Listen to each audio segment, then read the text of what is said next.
ઘરનું ઘર પોતાનું ઘર, સપનાનું ઘર અને જીવંત પર્યાય માણસ જ્યાં સુધી જીવે ત્યાં સુધી એની એક અપેક્ષા હોય છે કે જે જગ્યાએ રહેતો હોય ત્યાં આગળ એક પોતાનું ઘર પોતાના નામે હોવું જોઈએ.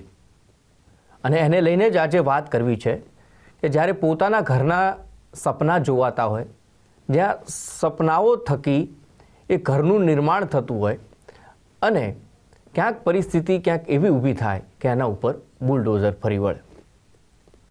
વાત છે અમદાવાદના રાણીપમાં આવેલા કેશવનગરની.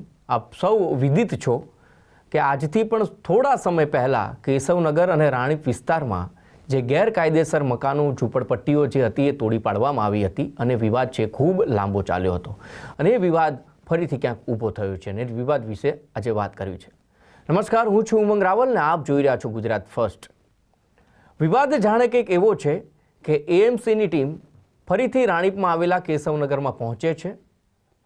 કોર્પોરેશનની ટીમ તો પહોંચે છે પણ સાથે પોલીસને પણ રાખે છે. પોલીસને રાખવાનું કારણ એવું હોય છે કે ઘણી બધી જગ્યાએ એ પ્રકારની હરકતો અથવા તો વર્તનો થયા છે, ઘટનાઓ બની છે કે ત્યાં જે પણ અધિકારીઓ પહોંચે દબાણ દૂર કરવાવાળા તેમના ઉપર હુમલો થાય છે અને હુમલો રોકવા માટે જ પોલીસ છે પ્રોટેક્શન માટે ત્યાં આવતી હોય છે. અને કેશવનગરમાં કંઈક ઊંધું થયું. કોર્પોરેશનની દબાણની ટીમ પહોંચી, પોલીસ પણ પહોંચી, પરંતુ ત્યાં આગળ ઘર્ષણ થઈ ગયું પોલીસ અને સ્થાનિકો વચ્ચે. ત્યાં સુધી એ ઘર્ષણ થયું કે સ્થાનિકોએ એક પીએસઆઈનો કોલર પણ પકડી લીધો અને સાથે ત્યાં મોટી બબાલ પણ થઈ. પહેલાં એ દ્રશ્યો આપણે જોઈ લઈએ કે શું બબાલ થઈ, કોણે પોલીસનો કોલર પકડ્યો, એ ઘટના આપણે પહેલાં જોઈ લઈએ.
તો જે રીતે આપણે જે ઘટના જોઈ કે પોલીસ છે સાથે કોર્પોરેશનની ટીમ છે અને ત્યાં જ ઘર્ષણ થાય છે કે અમને કોઈ બીજી જગ્યાએ ઘર આપો, અમારું ઘર ન તોડો, અમને અહીંયાથી દૂર ન કરો. પણ પ્રશ્નાર્થ અહીંયા એ થાય કે કોઈ પણ વ્યક્તિ હોય, એ મોટા રાજનેતા હોય, કોઈ શ્રમિક હોય કે કોઈ ગરીબ હોય અથવા તો કોઈ મધ્યમ વર્ગમાંથી આવતો હોય વ્યક્તિ હોય કે સરકારની એક ઇંચ જગ્યા ઉપર પણ જો દબાણ કરીને બેઠો હોય તો જગ્યા એની નથી અને એ જગ્યા ઉપરથી દૂર કરવાનું કામ એ તંત્ર થકી કરવામાં આવે છે. અને એટલા માટે જ ત્યાં કોર્પોરેશનની ટીમ પહોંચી હતી કે સરકારી જમીન ઉપર જે દબાણ કરવામાં આવ્યું છે સ્થાનિકો થકી અથવા તો ઘર જે બનાવી દેવામાં આવ્યા, ઝૂંપડપટ્ટી જે બનાવી દેવામાં આવી એ દૂર કરવામાં આવે અને ત્યાં ઘર્ષણ થઈ જાય છે. અને એટલા માટે જ એ સમજવું આપણા માટે જરૂરી છે કે જે જગ્યા આપણી નથી ત્યાં આપણો હક પણ નથી અને હક કરાય પણ નહીં. અને એ માટે ત્યાં પોલીસ જે સમજાવવાના પ્રયત્નો કરે છે પરંતુ ત્યાં ઉલટું થઈ જાય છે. અને એથી વિશેષ જ્યારે આ દબાણ દૂર થતા હતા એ પછી પોલીસે ફરિયાદ પણ નોંધી. જેમણે હુમલો કર્યો એમના ઉપર પણ કલમો ઉમેરવામાં આવી, તેમના ઉપર પણ કાયદાકીય કાર્યવાહી કરવામાં આવશે. પરંતુ આ પછી આખું જે ટોળું છે એ ટોળું પહોંચી જાય છે ધારાસભ્ય અલ્પેશ ઠાકોરના ઘરે. એ કેમ? તો જે તે વખતે આજથી થોડા મહિના પહેલાં, મેં જેમ આપને પહેલાં કીધું એમ, એ થોડા મહિના પહેલાં જે ઘટના બની હતી ત્યારે અલ્પેશ ઠાકોરે એક નિવેદન આપ્યું હતું કે જે આ દબાણ તૂટી રહ્યું છે, દબાણ દૂર કરવામાં આવી રહ્યું છે, એનો બીજો રસ્તો એ રીતે કાઢવો જોઈએ કે જે પણ આ જગ્યાએ રહેવાવાળા વ્યક્તિઓ છે તેમને બીજી કોઈ વ્યવસ્થા કરી આપવી જોઈએ. અને એની રજૂઆત એટલે કે એ અલ્પેશ ઠાકોર એ સરકારમાં રજૂઆત કરશે અથવા તો 100 જગ્યાએ રજૂઆત કરી અને જે તકલીફ એમના સમાજના એટલે કે ઠાકોર સમાજના લોકોને પડી રહી છે, જ્યાં આગળ ઘર તોડવામાં આવી રહ્યા છે, તકલીફ ભવિષ્યમાં નહીં પડે. અને ત્યાં પહોંચ્યા પછી એ લોકોને વાત યાદ આવી અને એટલા માટે તેઓ અલ્પેશ ઠાકોરના ઘરે પણ પહોંચી ગયા અલ્પેશ ઠાકોરના ઘરે પહોંચી અને લોકોએ શું રજૂઆત કરી એ પણ હું આપને સંભળાવી દઉં. આજે તારીખ થઈ છે 17 તારીખ, બરાબર. 17 તારીખના દિવસે પહેલો મહિનો થયો, 17 જાન્યુઆરી 2025ના રોજ અમારા કેશવનગરના સ્થાનિકો ઉપર ખોટો અત્યાચાર થયો છે. અમને પોલીસે બહુ જ માર્યા છે, એના વિડીયો પણ છે. પોલીસ એમ જ કહે છે કે અમે માર્યા નથી, પોલીસ ફોટોગ્રાફી કરે છે. મારા પર ગુનો દાખલ કરવો હોય, મને જેલમાં નાખવો હોય, બરાબર. હું આ ભારત સ્વતંત્ર દેશ છે અને આપણે પોતાને જાતે લડી શકીએ છીએ. બીજી વાત એ કે અમે 1 વર્ષથી હેરાન થઈએ છીએ. આ બધી બહેનો દીકરીઓ વોશરૂમ નહીં જઈ શકતી, કોઈની ડિલિવરી આવી છે. ટોટલ અત્યાર સુધી 27 લોકો મરી ગયા છે. અમુક ઠંડીના કારણે મર્યા છે, અમુક મચ્છર કરવાના કારણે મર્યા છે અને અમે બહુ જ હેરાન થઈએ છીએ. અમે અલ્પેશભાઈ જોડે રજૂઆત કરવા માટે આશા લઈને આવ્યા છીએ કે અમારા સમાજના એક મોટા નેતા છે અને અમને ન્યાય અપાવશે. મારા સગા ભાઈને 15 જણાએ મારું છે પોલીસવાળાએ, અત્યારે સિવિલમાં એડમિટ છે, બરાબર. એનું સીટી સ્કેન, એક્સરે રિપોર્ટ અને બધું ત્યાં થાય જ છે, બરાબર. મારા ભાભીને પોલીસે માર્યા છે, એ અત્યારે એમને ગુનો દાખલ કરવાનું છે.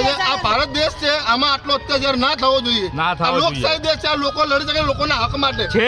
આ કાયદેસર અત્યાચાર કરવામાં આવી રહ્યો છે. કાયદેસરનો અત્યાચાર છે કે અમે ઠાકોર સમાજમાંથી ક્યાંક બીજે જતા રહીએ, કે અમારો સમાજ એમને સાંભળતું અને અમે હિન્દુ ધર્મ છોડી એવું વિચારીએ.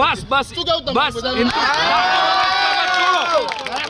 મારું તો એક જ કેવું છે કે આ ને અલ્પેશભાઈ આવું જ જોઈએ, અહીંયા એમની સમાજને મળવા આવું જ જોઈએ. આજે 1 વર્ષ દિવસ થઈ ગયો છે તો પણ કોઈ આવી નહીં જોવા.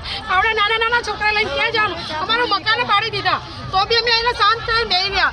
ઝૂંપડા બી પાડી નાખ્યા. એમને કોઈ દયા નામની ચીજ નથી. શું કરવાનું બોલો અલ્પેશભાઈ? અહીંયા આવો, અત્યારે અમે તમને મળવા જ આવ્યા છીએ.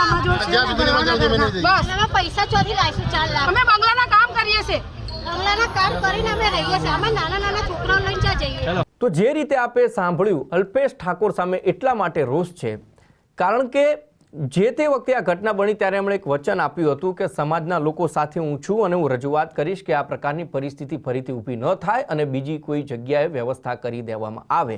જો કે વ્યવસ્થા ન થઈ અને ફરીથી એ જ પ્રકારની હરકત કોર્પોરેશન કે જે જગ્યા સરકારની છે, જે જગ્યા ઉપર હક ત્યાં રહેતા લોકોનો નથી અને એને જ્યાં મકાનો બનાવ્યા હતા એ મકાનો દૂર કરવા પહોંચ્યા અને ત્યારે ફરીથી સ્થાનિકોને ધારાસભ્ય અલ્પેશ ઠાકોર યાદ આવ્યા કે તમે કહ્યું હતું કે અમે વૈકલ્પિક વ્યવસ્થા માટે રજૂઆત કરીશું, તે થઈ નથી.